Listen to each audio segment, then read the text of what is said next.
You're listening to a podcast by the Perennial Leader Project. On a freezing December morning in 1849, Fyodor Dostoevsky stood before a firing squad in St. Petersburg. The drums rolled, the rifles were raised. At the final moment, a messenger arrived from the palace. A pardon. The sentence was commuted to hard labor in Siberia. Dostoevsky would later say that those 5 minutes before his expected death changed him forever. They stripped away illusion, leaving only what mattered. In the icy prisons, surrounded by murderers and thieves, he began to see what he called, quote, the mystery of man. When he emerged years later, his writing would probe the human condition with a psychological and spiritual intensity unlike anything before or since. Today, Dostoevsky speaks to us across centuries, not as a moralist, but as a witness.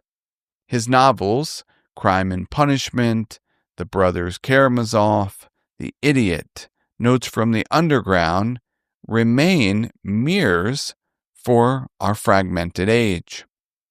Part 1. Freedom and Responsibility. If God is dead, everything is permitted. The Brothers Karamazov. In Dostoevsky's world, this line from Ivan is not merely a philosophical statement. It's a warning about the dangers of radical freedom. For Ivan, the death of God makes everything meaningless, and in the absence of divine morality, he believes that nothing is forbidden. Dostoevsky understood that freedom without responsibility leads to moral chaos. This crisis of freedom is precisely what he explored in Notes from the Underground, where the underground man mocks the idea that reason can lead to moral action. Quote, "What do I care for the laws of nature in arithmetic if for some reason I don't like them?" Close quote. Such liberty is the voice of nihilism, a freedom that's ungrounded and unanchored by values. It's a freedom that suffocates us.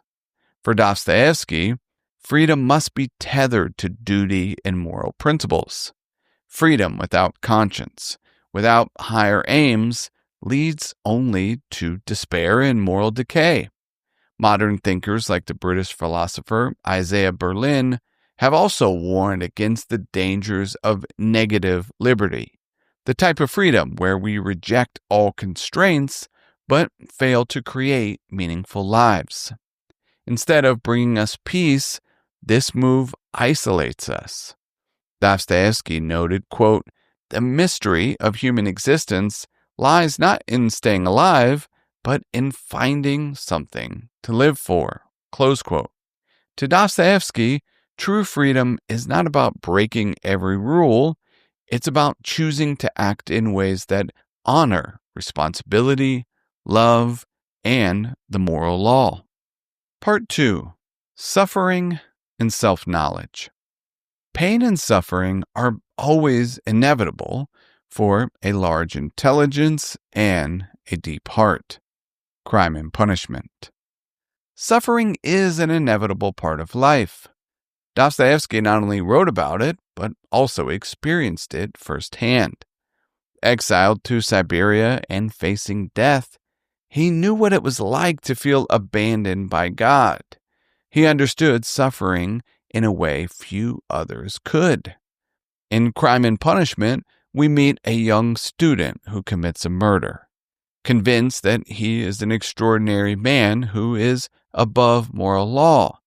But after the crime, his intellect can no longer protect him from the unbearable weight of guilt. He descends into delirium. Dostoevsky shows us that suffering is not the end. It is the beginning of redemption. It is through suffering that he faces his inner darkness and begins the path of repentance and self-knowledge. Dostoevsky writes, quote, "Go at once, stand at the crossroads, bow down and say aloud, 'I have killed.' Then God will send you life again." Close quote. Suffering in Dostoevsky's world is a necessary part of the human experience. It is the crucible in which the soul is tested and purified. Likewise, Carl Jung, the Swiss psychologist, famously said, "There is no coming to consciousness without pain." Dostoevsky understood this better than anyone. Suffering without meaning destroys us, but suffering with meaning leads us to a deeper self, to compassion, redemption, and hope. For Dostoevsky, suffering, when approached with courage and humility, reveals our true selves. Part 3. Love and the Problem of Evil. Love in action is a harsh and dreadful thing compared to love in dreams. The Brothers Karamazov. Dostoevsky's characters wrestle with the problem of evil at every turn. Ivan famously asks how a benevolent God could allow so much suffering, particularly the suffering of innocent children. The suffering of children, Ivan's rebellion, is not just a theological argument, it is the deepest moral and spiritual wound Dostoevsky could imagine.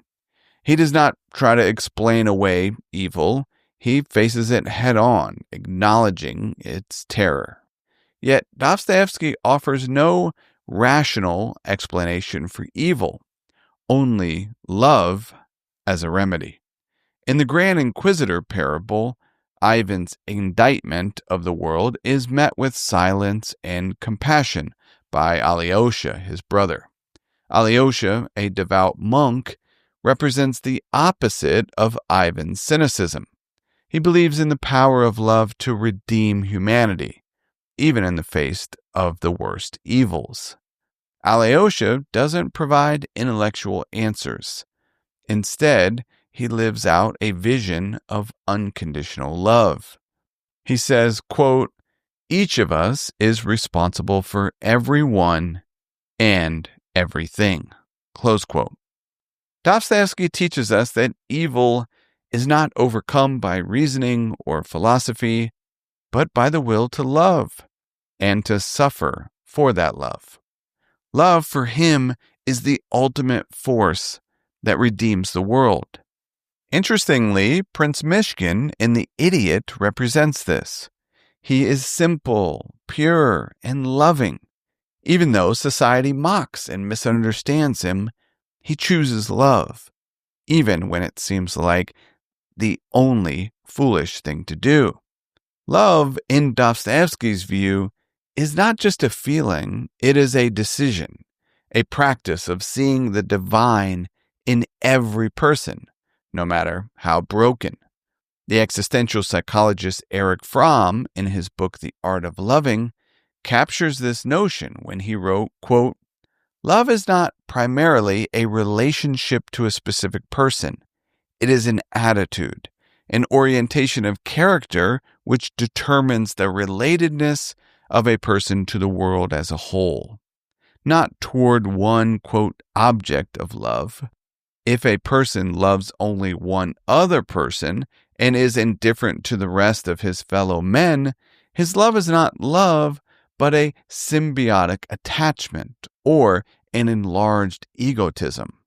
Yet most people believe that love is constituted by the object, not by the faculty." Close quote.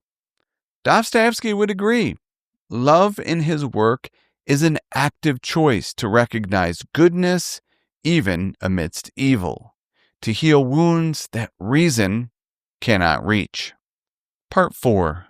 Final thoughts. The darker the night, the brighter the stars. The deeper the grief, the closer is God. Crime and Punishment. Dostoevsky's novels are not easy to read. They require us to look into the abyss and see our own souls reflected back. He invites us to ask the perennial question, what kind of human being will I become? Will I choose to run from the responsibility of our freedom? Will I avoid suffering or let it transform me? And when faced with evil, will I choose to love even when it hurts? In a world obsessed with success, comfort, and certainty, Dostoevsky shows us that freedom without responsibility is a prison. Suffering without meaning is despair. And love, true love, is the answer to the problem of evil. Thank you for listening to the Perennial Wisdom podcast. I hope you found something useful for daily life. If so, I encourage you to put what you heard into practice. Until next time, be wise and be well.